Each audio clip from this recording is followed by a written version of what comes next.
हर रोज एक नई कहानी देखने के लिए चैनल को सब्सक्राइब करें और बेल आइकन दबाना ना भूलें। पायल एक बहुत ही गरीब परिवार से थी। साथ ही उसकी शादी भी मोहन नाम के एक गरीब आदमी से हो जाती है। शादी के बाद मोहन का काम कभी लगता तो कभी नहीं, जिसकी वजह से घर चलाना भी अब बहुत मुश्किल होता जा रहा था। इसी सिलसिले में दोनों पति पत्नी साथ बैठकर बातें कर रहे थे। पता है, कल पांडे जी कह रहे थे बस इस महीने की आखिरी तारीख तक काम कर लो, इसके बाद काम पर मत आना, क्योंकि उन्होंने कोई और मजदूर रख लिया है। अरे जो कि बहुत फुर्तीला है और साथ ही पढ़ा लिखा भी है। ये 5वीं बार है जब तुम्हें काम से निकाला गया है। अगर ऐसा ही होता रहा तो हम अपने आगे की जिंदगी कैसे जिएंगे जी? ये तो मुझे भी कुछ समझ नहीं आ रहा है। मैं भी पूरा दिन काम करके और काम की तलाश करके थक गया हूँ, पर कुछ हाथ ही नहीं लगा। अब क्या करूँ, कुछ समझ नहीं आ रहा। अब तो भगवान ही हमारी मदद कर सकता है। हाँ पायल, भगवान पर भरोसा रखो, सब ठीक होगा। अगली सुबह मोहन फिर से अपने काम के लिए निकल जाता है और अब पायल भी कहीं काम करने के इरादे से घर से काम तलाशने के लिए निकल जाती है, जहाँ उसे हर घर हर दुकान देखने पर भी कहीं काम नहीं मिलता। और वो आगे जाके देखती है तो एक मोमो वाले के यहाँ बहुत भीड़ लगी थी। वहाँ जाकर पायल को भी भूख लगती है। उसके पास बस 10 रुपए थे, जिनसे वो एक प्लेट मोमोज लेती है और खाती है। उसे उन मोमोज का टेस्ट बिल्कुल पसंद नहीं आता और वो कहती है, बाप रे, ये मोमोज तो एकदम बकवास है। इनमें जरा भी स्वाद नहीं है। पता नहीं लोग कैसे ये मोमोज खा रहे हैं। इनमें नमक बहुत है और तो और चटनी भी अच्छी नहीं है। इससे अच्छे मोमोज तो मैं खुद बना दूंगी। इतना कहकर वो घर जाने लगती है, लेकिन वो फिर पीछे मुड़कर देखती है तो वहाँ मोमोज वाले की शॉप पर बहुत भीड़ थी।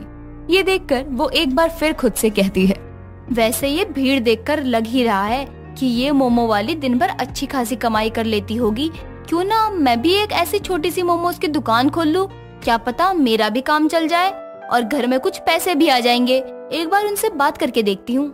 इतना कहकर अब वो घर चली जाती है और शाम को मोहन के आने पर वो उससे मोमोज की दुकान खोलने की बात करती है तो मोहन बोलता है, आइडिया बुरा नहीं है, लेकिन मोमोज की दुकान लगाने के लिए पैसे भी तो चाहिए होंगे और एक रेडी भी। और तुम्हें तो पता भी है हमारे पास एक फूटी कौड़ी भी नहीं है, फिर हम कहाँ से ये काम शुरू करेंगे? बुरा न मानो तो मेरे पास एक रास्ता है। क्या कहा, रास्ता? कैसा रास्ता? वो आपको याद है ना, मेरे मम्मी पापा ने शादी में मुझे कुछ गहने दिए थे। क्यों ना मैं उन्हें बेचकर दुकान खोल लूं? इसमें बहुत मदद मिलेगी और आपको काम ढूंढने की जरूरत भी नहीं पड़ेगी। लेकिन पायल, ये ठीक नहीं है। वो सब गहने तुम्हारी माँ ने तुम्हें बहुत प्यार से दिए थे, हम उन्हें नहीं बेच सकते। लेकिन मोहन जी, अब हमारे पास और कोई रास्ता भी नहीं है इसके अलावा। ठीक है पायल, तुम्हें अगर ठीक लगे तो ठीक है फिर। अगली सुबह जाकर अब पायल अपनी माँ के दिए हुए उन गहनों को बेच आती है और उनसे मोमोज बनाने का सामान ले आती है। मोहन अपने एक दोस्त से रेडी ले आता है, जिसमें वो दुकान लगाने वाले थे। सब चीजें लाकर वो अब बाजार चले जाते हैं, जहाँ जाने के बाद वो अपनी मोमोज की रेडी लगा देते हैं। दोनों पति पत्नी मोमोज बनाना शुरू करते हैं। उनके सामने ही एक वैन में मोमोज कोई लगाता था, जिसके पास बहुत सारे लोग जाकर मोमोज खाते थे। लेकिन यहाँ मोहन की मोमोज की ठेली पर कोई नहीं आ रहा था। सुबह से शाम हो गई थी। गर्मी ने दोनों का हाल बेहाल कर दिया था, पर वहाँ पर एक भी ग्राहक आने को तैयार नहीं था। अजी, मुझे लगता है यहाँ कोई नहीं आने वाला। बहुत देर हो गई है हमें यहाँ गर्मी में खड़े खड़े, लेकिन यहाँ एक भी ग्राहक नहीं आया है। सब सामने उस वैन वाले के पास मोमोज खाने जा रहे हैं। ऐसे तो हमारी पूरी मेहनत बेकार जाएगी। थोड़ा सब्र करो पायल, आ जाएंगे। ग्राहक को आने में समय लगता है। अरे जबरदस्ती थोड़ी ना किसी को पकड़ कर ले आ सकते हैं। आप सही कह रहे हैं, लेकिन देखो ना, सुबह से शाम हो गई है।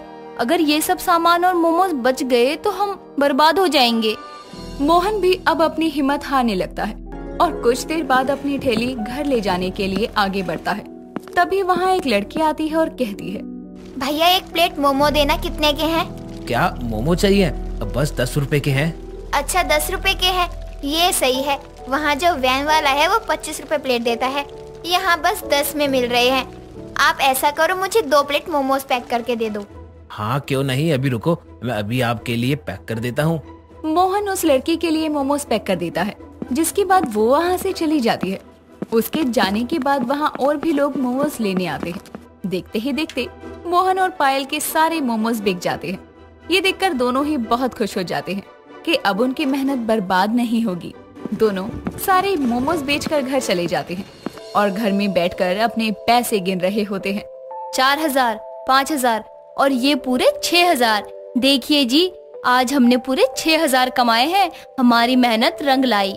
हाँ, ये सब भगवान की दया है और हमारी मेहनत का नतीजा, वरना हम कभी इतने पैसे नहीं कमा पाते। सही कहा आपने। अब हमें कल के लिए तैयारी कर लेनी चाहिए। हाँ, तुमने सही कहा पायल। हम कल के लिए तैयारी करके रख लेते हैं ताकि सुबह जाकर मोमोज की दुकान लगा सकें। इतना कहकर दोनों पति पत्नी अगले दिन के लिए तैयारी शुरू करते हैं। सुबह होने के बाद दोनों पति पत्नी अपने मोमोज की ठेली लेकर चल देते हैं, जहां जाने के बाद लोगों की भीड़ लग जाती है मोमोज खाने के लिए। अब हर दिन तपती गर्मी में मोमोज बनाने में दोनों को दिक्कत होती थी। सुनिए जी, काम तो चल पड़ा है, लेकिन इस तपती गर्मी में मोमोज बनाने में बहुत दिक्कत होती है। अगर कोई पंखा रखते हैं तो गैस नहीं जला सकते। कुछ करना पड़ेगा इसके लिए, वरना आगे जाकर और बुरी हालत हो जाएगी। तुम सही कह रही हो। इस गर्मी से बचने के लिए हमें कुछ तो करना होगा, वरना हम काम नहीं कर पाएंगे। अगले दिन जब मोहन बाजार जाता है तो वो देखता है कि एक मोमोज वाली वैन में कोई मोमोज बेच रहा था, जिसे देखकर मोहन के मन में कुछ सवाल आते हैं जिनके जवाब उसे चाहिए थे। सुनिए भाई जी, आप इतनी गर्मी में इस डब्बे के अंदर जैसी गाड़ी में मोमोज बनाते हैं, आपको गर्मी नहीं लगती क्या? नहीं भैया, इसमें एसी लगा हुआ है, जिसकी वजह से इसमें बिल्कुल भी गर्मी नहीं लगती। क्या कहा? इस कार में एसी है? यानी आपने इस कार को एसी रसोई बना रखा है? अरे ये तो बहुत ही अच्छा है। लेकिन क्या आप मुझे बता सकते हैं कि ये कार है कितने की? ये कार ज्यादा महंगी नहीं है, बस 10-15 लाख के अंदर आ जाएगी। क्या कहा? 10 से 15 लाख? अरे इसे लेने में तो मेरी 7 पुश्तें निकल जाएगी। ना बाबा ना, मेरे बस की नहीं है ये कार लेनी। कुछ और ही करना पड़ेगा। इतना कहकर अब मोहन वहाँ से चला जाता है और रास्ते में उसे लकड़ी से बनी दुकानें दिखती हैं। वैसे जरूरी तो नहीं है कि 4 पहिया वाली गाड़ी में ही एसी लग सकता है। देखा जाए तो ये दुकान भी किसी एसी वाली गाड़ी से कम नहीं, बस इसमें एक एसी लगवाने की जरूरत है। हाँ, ये सही है। मैं ऐसी ही दुकान बनवा लेता हूँ और उसमें एक एसी लगवा दूंगा। अरे जिससे हमारी गरीबी की दुकान में एसी रसोई बन जाएगी। इतना कहकर अब मोहन उस दुकान में चला जाता है और दुकान के मालिक से वो छोटा सा लकड़ी का खोखा खरीद लेता है और उसमें पहिए लगवा देता है, जिसके बाद वो उसे घर ले आता है। कुछ दिनों बाद वो उस दुकान में एक एसी भी लगवा देता है। एसी भले ही उसने पुरानी खरीदी थी, लेकिन उसकी हवा नई एसी से कम नहीं थी, जिसकी मदद से अब मोहन अपनी बीवी के साथ उस मोमोज की दुकान को अपनी एसी रसोई के सहारे चला रहा था और दोनों धीरे धीरे अच्छी खासी कमाई कर लेते हैं और अपनी एक मोमोज की बड़ी दुकान ले लेते हैं। राजस्थान में रमीला अपनी माँ चांदनी के साथ अपने होटल में काम कर रही थी। तभी वहाँ चांदनी की एक बहुत पुरानी दोस्त विधि, जो कि शहर में रहती थी, उसके पास आती है। चांदनी कैसी है? मैं तो बढ़िया हूँ जी। तुम बताओ क्या चल रहा है जी? अरे सब अच्छा चल रहा है। तो आज हमारे होटल कैसे आना हुआ? क्या ही बोलूं, बस परेशान हूँ एक बात से। वो क्या है जी? तुम किस बात से परेशान हो? मैं यहाँ अपने बेटे के लिए लड़की देखने आई थी, लेकिन वो लड़की तो मुझे ही पसंद नहीं आई, तो मेरे बेटे को क्या पसंद आएगी? थारा लड़का तो अभी छोटा है, फिर तो उसका ब्याह क्यों करवा रही है? यार मेरा लड़का बड़ा हो चुका है और अब वो एक अच्छी जॉब भी कर रहा है, लेकिन वो शादी करने को तैयार नहीं है। लेकिन क्यों? जब लड़का इतना वेल एजुकेटेड है तो ब्याह क्यों नहीं करवा रहा? अरे तुमने उससे पूछा नहीं? कहे कोई लड़की तो पसंद को नहीं? अरे मैंने पूछा था, लेकिन वो बोलता है कि उसे कोई गांव की चाहिए जो सब जानती हो। मैं तो सच में बहुत परेशान हूँ। तो जो छोरी थी तुमने वो पसंद नहीं आई क्या? अरे वो तो मेरे बेटे से बड़ी थी, इसलिए मैंने मना कर दिया। और तो कहाँ मेरा बेटा कोहिनूर का हीरा और वो छोरी कोयले की खादान।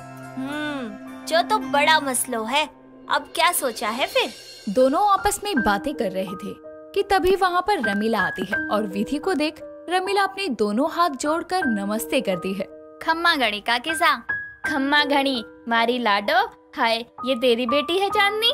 हाँ, जे मारी छोरी है। क्यों?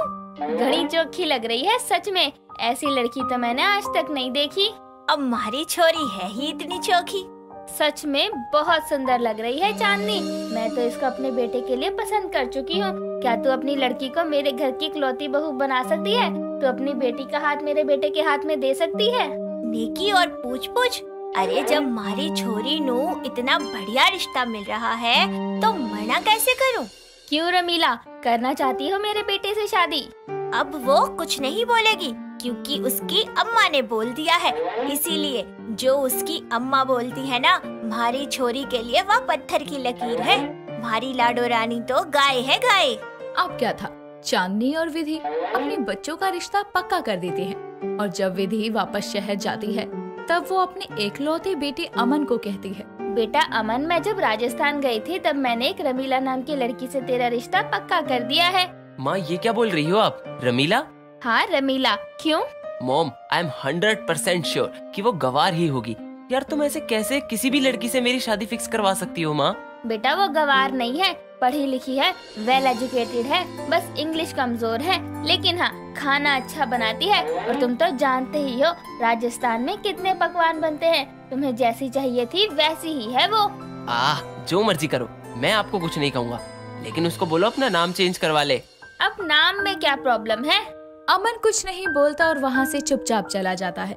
ऐसे ही कुछ दिन गुजर जाते हैं। अमन की शादी रमीला से हो जाती है और इस तरह से रमीला अपने ससुराल की सब जिम्मेदारियों को संभालती है। एक दिन विधि की पड़ोसन उसके घर आती है और उससे ढेर सारी बातें करने लगती है। साथ ही विधि अपनी बहू को घर की सारी जिम्मेदारी संभालते हुए देखकर अपनी पड़ोसन से कहती है, हाय देखा बहन, मेरी बहू कितनी संस्कारी है। आते ही मेरे घर को काफी अच्छे से संभाल लिया मेरी बहू ने तो। हाँ, वैसे तो कह तो बिल्कुल सही रही है। वैसे विधि, तू बोल रही थी कि तेरी बहू राजस्थानी है। हाँ, मेरी बहू राजस्थानी है। क्यों? उसको तो कई तरह के पकवान भी आते होंगे ना? हाँ बिल्कुल। और तुझे पता है राजस्थान में मेरी बहू का खुद का होटल है। मेरी बहू तो लाखों में एक है। हाँ नहीं तो खैर छोड़ो इन सबको। अगर तू कहे तो तुझे अपनी बहू की रसोई का खाना खिलाऊं? अरे कैसी बात कर रही हो, चलो छोड़ो। अब जब तुम इतना बोल ही रही हो तो अब खिला ही दो। बहू, ओ मेरी राजस्थानी बहू, जरा अपनी आंटी को अपने हाथों की रसोई का खाना तो खिलाना। जी माँ जी सा। इस तरह अब रमीला अपने हाथों में खाने की थाली लाती है और पड़ोसन को वो थाल परोसते हुए कहती है, खम्मा गड़ी का किस्सा, लो तुम्हारे हाथों की थाली। इस थाली में कई तरह के पकवान हैं जो तुम जानते भी ना होगे। हाँ बहू, तू बिल्कुल सही बोल रही है। मैं तो बस दाल बाटी चूरमा को पहचान रही हूँ, बाकी इसमें क्या क्या है मुझे तो पता ही नहीं है। कोई बात नहीं का किस्सा, मैं आपको बताती हूँ। ये है दाल बाटी चूरमा, ये खांडवी, ये गट्टे की कड़ी, ये मांडिया, और भी है लाऊं के? ए बहू बस कर, अब नहीं, इसमें ही मैं तो पगला गई। इनको तो मैं पहली बार ही खाऊंगी। क्या हुआ, तुम नहीं खाओगी?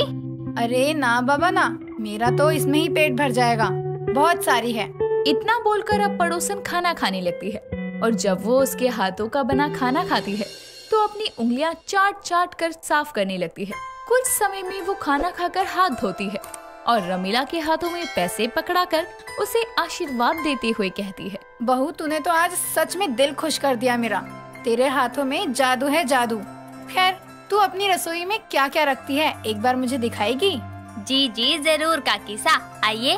बाप रे बाप, बहू तो इतने सारे मसाले रखती है। राम राम राम, इतने मसाले तो मैं भी नहीं रखती अपने घर में। काकी सा, मसालों से ही खाना स्वादिष्ट बने हैं और मैं वो सारी चीजें रखती हूँ जिसकी मुझे जरूरत होवे है।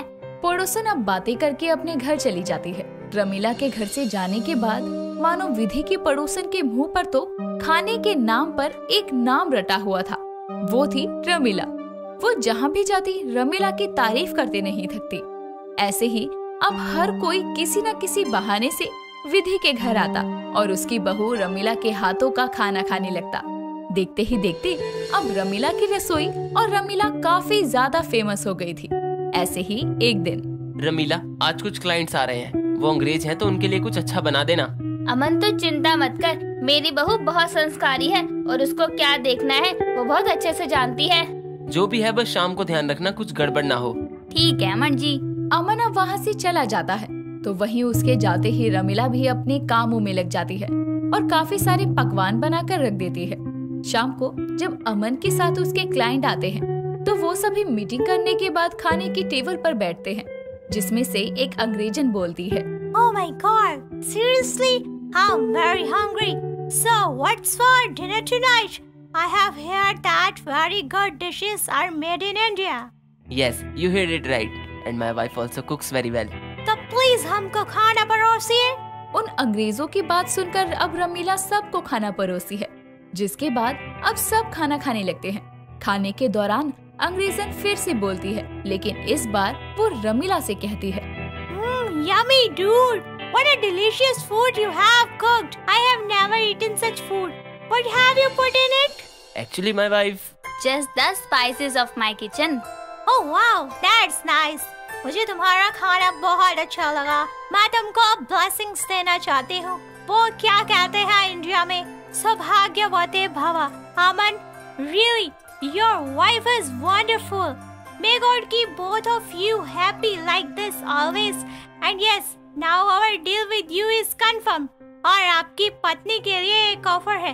क्या वो हमारे लिए खाना बनाएंगी जब तक हम यहाँ हैं? उनकी बातें सुनकर अब सभी काफी खुश थे और कुछ समय बाद सभी क्लाइंट्स वहाँ से चले जाते हैं, जिसके बाद अब रमीला भी सभी बर्तन धोकर अपने कमरे में जाती है, जहाँ अमन अपनी पत्नी रमीला को पीछे से गले लगाते हुए कहता है, रमीला सच में तुम ग्रेट हो। और तो और तुम्हें इंग्लिश कहाँ से आई?